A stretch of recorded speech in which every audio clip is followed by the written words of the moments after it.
দেশ হিসাবে গড়ে তোলা সম্ভব।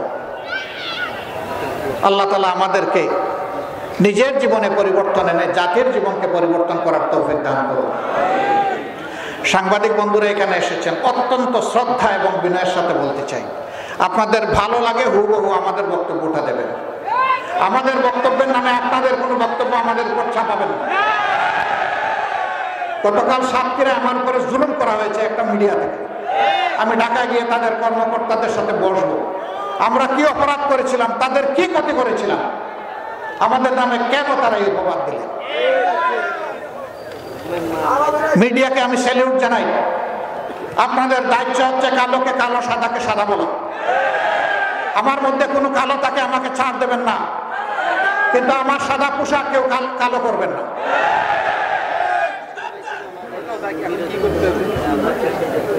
আপনারা এক সময় ভয়ে সংকোচে চাপে বিধ্বস্ত ছিলেন, আপনারা সত্য কথাটা সত্য হিসাবে লিখতে পারেন নাই, সত্যকে গোপন করতে বাধ্য হয়েছেন অশুভ শক্তির চাপে। আমরা এটার জন্য মাইন্ড করব না, কিন্তু এখন তো আপনারা মুক্ত। এখন কেন আপনার নিজের চিন্তা করবেন যুক্ত? আপনার চিন্তা আপনি বলুন, আমার মুক্তি বলাতে চান কেন? শুধু আমার কথা বলছি না, কোন মানুষের কথাকে মেলাফাইট করা উচিত নয়, টুইস্ট করা উচিত নয়, বিকৃত করা উচিত নয়, জাতিকে বিভ্রান্ত করা উচিত নয়। মিডিয়া অত্যন্ত দায়িত্বশীলতার সাথে এখন তারা কাজ করছেন।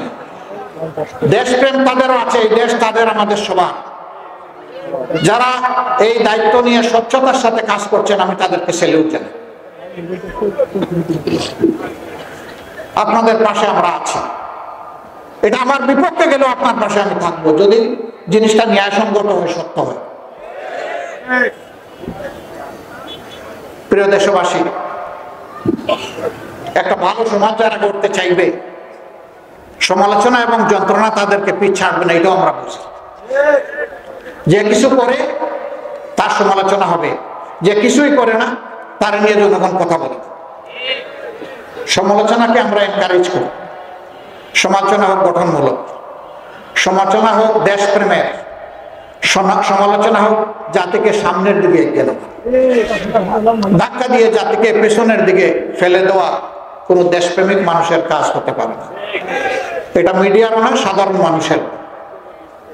আমরা সমালোচনাকে ভয় পাই, বরঞ্চ আমরা অভিনন্দন জানাই সেই সমালোচনা যা জাতির জন্য উপকার। আমরা ওই সমালোচনাটা চাই। আমরা মিডিয়ার ভাইদের কাছে কৃতজ্ঞ, তারা তাদের পেশাগত দায়িত্বের কারণে এখানে এসেছে।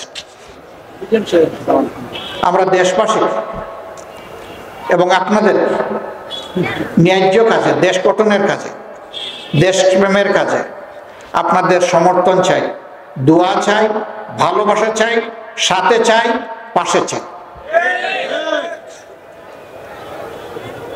মেহেরবানি করে আমাদের কথাগুলো আপনারা জাতি এবং বিশ্ববাসীর কাছে পৌঁছে দেবেন।